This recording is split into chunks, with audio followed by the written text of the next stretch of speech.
Iran में दो वैज्ञानिकों की मौत हुई और उस मौत के बाद अब ईरान लगातार इजराइल पर आरोप लगा रहा है कि उसकी वजह से उसके दो वैज्ञानिकों की मौत हुई है। हालांकि मौत किन वजहों से हुई है इस बात का जो है खुलासा हो गया है और अब इजराइल पर ईरानी आरोप लगा रहा है कि उसने उसके दो वैज्ञानिकों को मार दिया है। दरअसल जिन दो वैज्ञानिकों की जान गई है उनकी मृत्यु जो है वो बताई जा रही है कि जहर देने से हुई है। आपको बता दें कि जब से ईरान अपने परमाणु कार्यक्रम को लगातार आगे बढ़ा रहा है, इजराइल लगातार इसको लेकर आपत्ति जता रहा था और जो बड़ी दो किलिंग्स हुई ईरान में उसके पीछे भी लगातार ईरान कहता रहा है कि इसमें इजराइल का हाथ है और अब इन दो वैज्ञानिकों की मौत के बाद फिर से मामले ने तूल पकड़ लिया है। पहले समझते हैं पूरा मामला क्या है।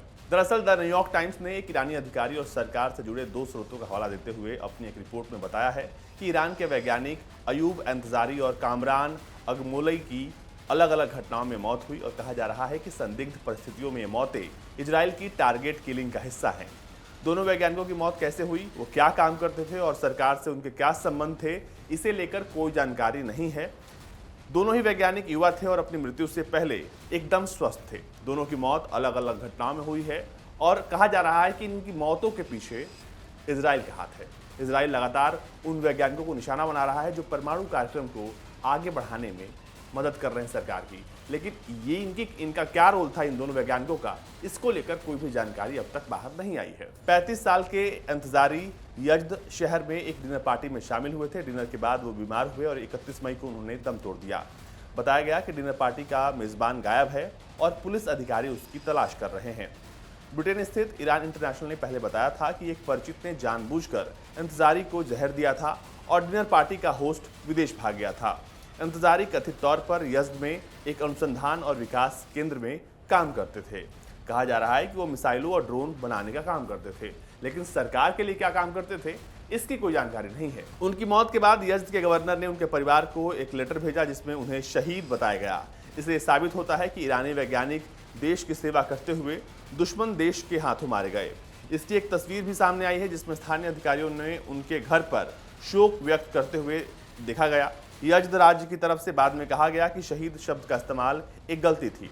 अधिकारियों ने इस बात को इनकार किया है कि इंतजारी एक एरोस्पेस इंजीनियर थे और एक बड़े पद पर कार्यरत थे, लेकिन तस्वीरों और वीडियो में उन्हें 2019 में ईरान के पूर्व राष्ट्रपति हसन रूहानी के साथ मुलाकात करते हुए देखा गया था। उनकी यूनिवर्सिटी ने यह भी कहा है कि वो एक एरोस्पेस इंजीनियर थे। वहीं दूसरे वैज्ञानिक अगमोलई की बात करें तो उन्हें लेकर और कम जानकारी सामने आई है। बताया जा रहा है कि तबरेज शहर में वो बिजनेस के सिलसिले में गए हुए थे। इसके बाद 31 साल के वैज्ञानिक राजधानी तेहरान आ गए, जहां उन्हें मतली और दस्त की शिकायत हुई। उनके दोस्त ने बताया कि इसके बाद उनके अंगों ने काम करना बंद कर दिया और 2 जून को उनकी मृत्यु हो गई, यानी मल्टीपल ऑर्गन फेलियर का वो शिकार हो गए। अगमोलई तेहरान के तारबियात मुदरेस विश्वविद्यालय में डॉक्टरेट के छात्र थे। विश्वविद्यालय ने उनकी मौत के बाद एक बयान जारी कर कहा है कि मृत्यु दिल का दौरा पड़ने से हुआ है।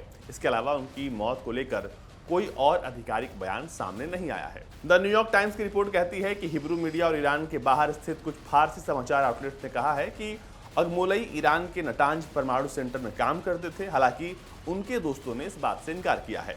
ये कथित हत्याएं हाल के हफ्तों में ईरान में रहस्यमयी मौतों और इजराइल ईरान के बीच बढ़ते तनाव के बीच हुई हैं और कहा जा रहा है कि इन मौतों के बाद वापस से ईरान और इजराइल में तनाव बढ़ सकता है, क्योंकि इजराइल लगातार ईरान के परमाणु कार्यक्रम का विरोध कर रहा है।